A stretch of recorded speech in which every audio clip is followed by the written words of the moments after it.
Welcome to Live Lean TV, guys. I'm Brad Guthrie from LiveLeanTV.com. So on today's episode, I'm sharing 3 different ways that you can create a calorie deficit to lose weight and the best way to increase the G-Flux. So I'm sure the G-Flux is a new term to many of you, so I explain how to do it and its sustainable benefits towards the end of this video. So first off, you may be wondering, what do I mean when I say a calorie deficit? Well, you've probably heard the saying, calories in, calories out. Now this simply means to lose weight, you typically need to be in a calorie deficit. And you're in a calorie deficit when your body burns more energy than you consume via food. So that's the simple part. But did you know there are different ways to create this calorie deficit? To demonstrate, let's do a little survey. Meet Willie. Now, Willie works at the local chocolate chip cookie dough factory. He has made a promise to his son Charlie that he is going to lose 25 pounds and keep it off forever. So after making this promise, Willie Googles how to lose weight and learns a new fancy word called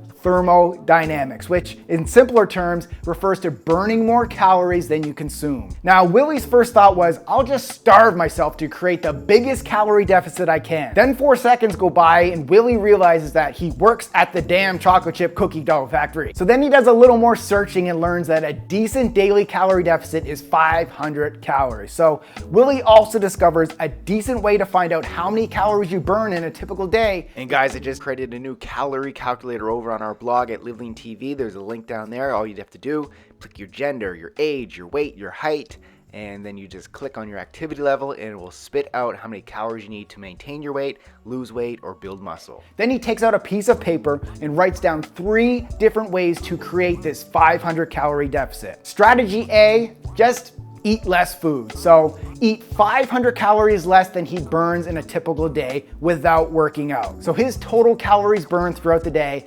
1,900 calories. His total calorie intake available from food would mean 1,400 calories, giving him that calorie deficit of 500 calories. Now the thought of only being able to eat 1,400 calories a day scares Willie because he knows that the equivalent of eating just 4 chocolate chip cookie doughs is that amount of calories. So he decides to add in some exercise in the form of walking on the treadmill. So strategy B, eat less, but also walk on the treadmill for 60 minutes. So Willie wears his activity tracker and walks on the treadmill for 60 minutes to see how many calories the treadmill burns. Now within 5 minutes of walking on the treadmill, he looks at the clock 5 times and cringes at the thought of doing this mindless and boring cardio activity every day. He makes it through those 60 minutes and sees that he's burned 400 calories. So total calories burned throughout the day, 2,300 calories, which is the 1,900 and 400 calories burned from cardio. Total calorie intake available from food is now 1,800 calories, which is an extra 400 calories versus when he wasn't working out to give him that 500 calorie deficit. All right, strategy C.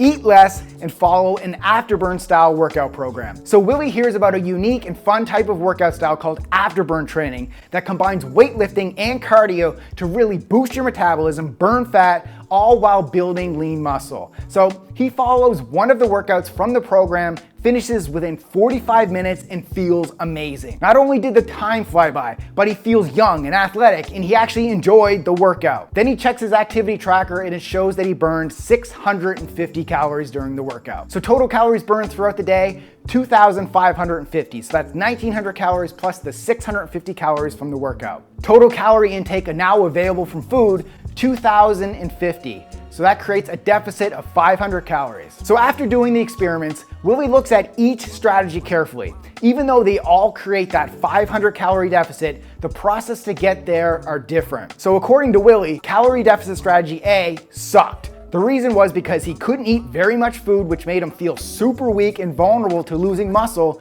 which Willie heard is not a good thing since muscle helps keep your metabolism fast and healthy. Calorie deficit strategy B was boring AF. Willie cringed at the thought of being a slave to the treadmill for 60 minutes every day. Even though he could eat that additional 400 calories because of it, that extra cookie at the factory was not worth the boredom. So calorie deficit strategy C was on point. Not only did Willie enjoy the endorphin rush from an incredible workout, he also felt stronger, more athletic, and slept amazing that night. And to top it off, the thought of being able to eat an additional 650 calories made the thought of dieting way more bearable. So it's pretty obvious which of these 3 ways is not only the most healthy way, but also the most sustainable way to create a calorie deficit and lose weight. If you didn't know, the answer is strategy C. If sustainable weight loss was just about a numbers game, all 3 calorie deficit strategies would be equal. However, living lean is more about psychology than mathematics. Besides the fact that everything you eat, as well as your physical activity, creates a fat burning or a fat storing hormonal reaction in your body,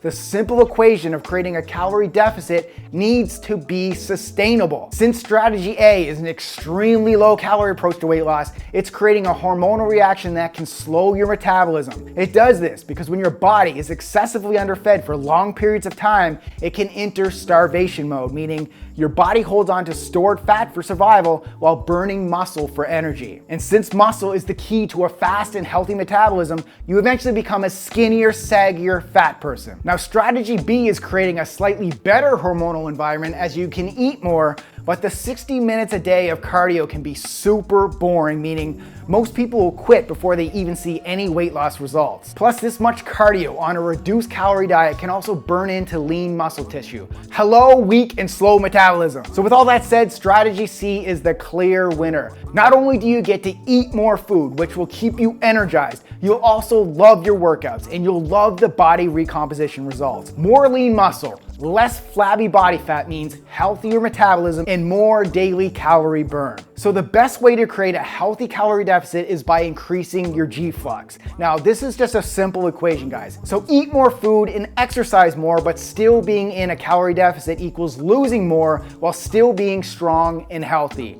So when you exercise, you increase your metabolism, you burn calories, and you elevate the amount of fat burning enzymes in your body. You're also keeping your body happy by feeding it an adequate amount of calories, thus keeping it from going into fat survival storage mode. And once again, you're improving your metabolism. Win, win, win, win. The right amount of exercise increases your metabolism. The right amount of eating increases your metabolism. The trick is to burn more calories during your exercises so you can eat more while still remaining in that calorie deficit. That's G-Flux. So stop starving yourself and start exercising. Just don't go overboard with too much exercise. And if you're unsure about how much exercise is too much and what types of workouts are best for burning body fat while maintaining, and in some cases, building lean muscle, check out my all-time best-selling workout program, Live Lean Afterburn 2.0. This program has been transforming the bodies of men and women from all over the world, and I updated it so every single exercise in the program has a clickable exercise demonstration video with it. So simply open the workout sheets in the app, and if you come across an exercise you don't know how to do, simply click it and follow along with the exercise demonstration video. So guys, I'll put a link to Live Lean Afterburn 2.0 in the video description below. Thanks for watching and keep